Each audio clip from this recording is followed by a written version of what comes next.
What is this? Dr. Corin and a researcher are conducting a study. They're looking at the babies of mothers who are exposed to chemical solvents in the workplace. So you're finding that vision is affected in some of these fetuses, babies. What does that indicate? What does that mean? Well, of course, vision is one of the functions of the human brain.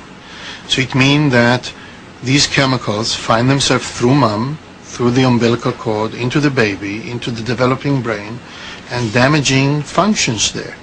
And the baby is born already with a problem. Wipe this off. Jenna's mom was at least warned she was working with toxic chemicals. Manufacturers are obliged to release toxicology data in the workplace. When these same chemicals are used in the home, the exposure is lower, but no one knows what effect they may have, and there's no obligation to inform us. Dr. Corin isn't the only specialist to be increasingly concerned about what living in such a chemical society might be doing to our kids. Respiratory illness is the leading cause of admission to hospital for children.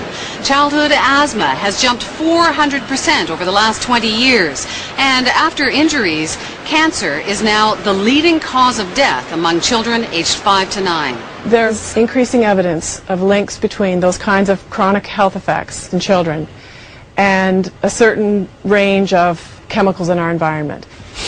Can you smell? Yeah.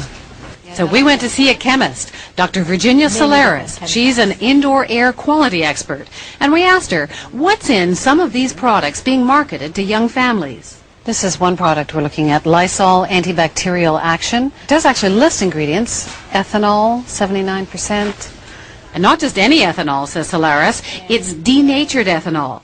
She's put together a book for us full of data sheets which list the hazards of specific chemicals in the workplace.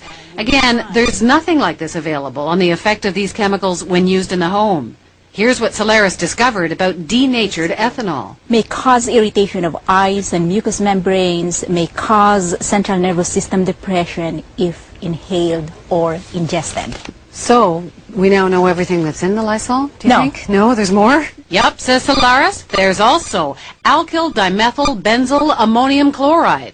This is a class of compounds that act as a disinfectant or biocide. Which means it's a pesticide. It's harmful by inhalation, ingestion, and through skin contact. So we've learned that in this can, there are products that can cause skin irritation or irritation to the lung, even neurological implications. And yet here they're saying to, spray where kids are, to use it every day or at least use routinely. Is that a good idea? Well, that's something that the parents should think about. Do they want to spray the air that people are breathing, or the kids, the toys or surfaces that the children are touching? Do they want them sprayed? Okay, now this is Clorox disinfecting wipes. It says to wipe surfaces throughout the house, kitchen, and bathroom. Playpens. It lists two products, dimethylbenzyl ammonium chloride and dimethylethylbenzyl ammonium chloride. Again, like in the Lysol, more pesticides with possible harmful effects. If you find that it has an ingredient which is a chemical, you can't even pronounce it, you don't know what it is, you don't know how it can affect you, I think it's about time you think, should I be using this? Now here is another product. This is Pledge. There's no ingredients listed at all. It has silicones and it has butane gas. Like in a lighter? Butane, yes, and propane. Like in the barbecue? Exactly. So what do they do, butane and propane? May be harmful if inhaled. Eye irritant and narcotic, meaning it can affect the brain. And then there's the glass cleaners. What's in them? Some of them have what are called glycol ethers. There's concern over these products because for workers who are exposed occupationally, they've been seeing some reproductive effects, and so in the semiconductor industry, they're being phased out.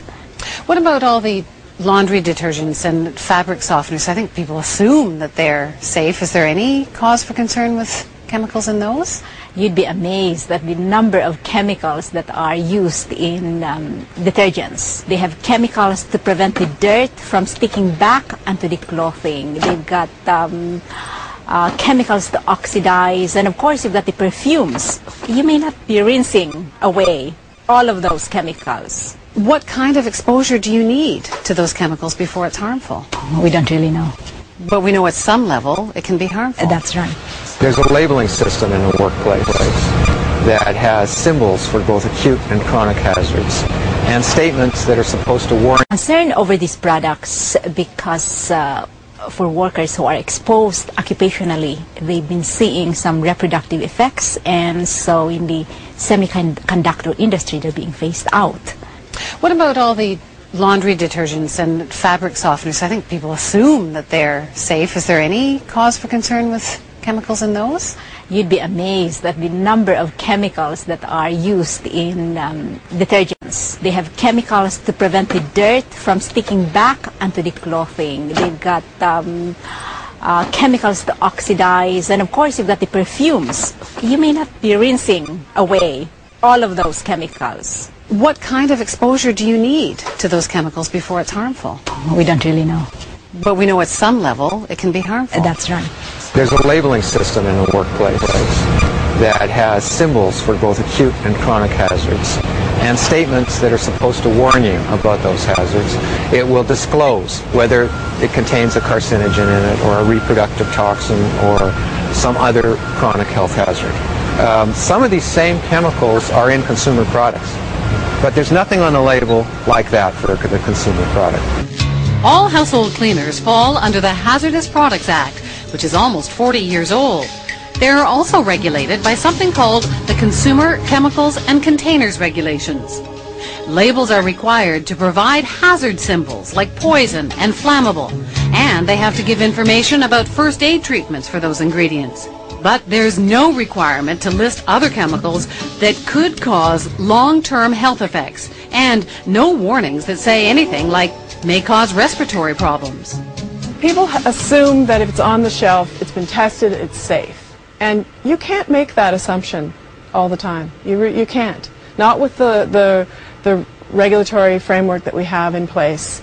People make that assumption because they trust the government agencies are actually looking after that. Yeah, and they shouldn't make that assumption with respect to the Hazardous Products Act in particular. That's a federal law that desperately needs to be updated. It only reacts to problems after they've been identified. And when people start getting sick? Sick or dying. I mean, the kinds of regulations that have been put in place have to do with where children's sleepwear has caught fire, or cords have gotten around their necks, or we found or lead in the paint on cribs, or all of those kinds of things. Those regulations were not put in place until after serious and or fatal health problems occurred. There's some lapsus, some gap in the way we think. I would expect my government, my regulatory process, to expect such tests to be done before something is approved to be used where small children are growing. While Dr. Corrin's regulatory process, Health Canada sent us this email where they say the responsibility for assessing the hazards associated with a chemical product is that of the manufacturer or importer. We wanted to ask Health Canada about its role and about some of the concerns raised in this story, but they refused repeated requests for an on-camera interview. The makers of Lysol, Clorox and Pledge said they were unavailable for an interview, and so did their trade association. Just doing a casual count, I noticed more than 10 different types of cleaners in your home. Meanwhile, back at the Sauls, Sean has just finished advising Amanda to cut back on some of her cleaning products. So I think I'm going to go through all of them and try and find one or two that will work. But also another way I might do it too is to try and see what natural products are out there. And if there's a demand for that, the industry will provide it. So Amanda Saul has decided to cut down on the chemicals in her home. But she'll have to figure it out on her own. For the time being, at least, the government and manufacturers are under no obligation to help her.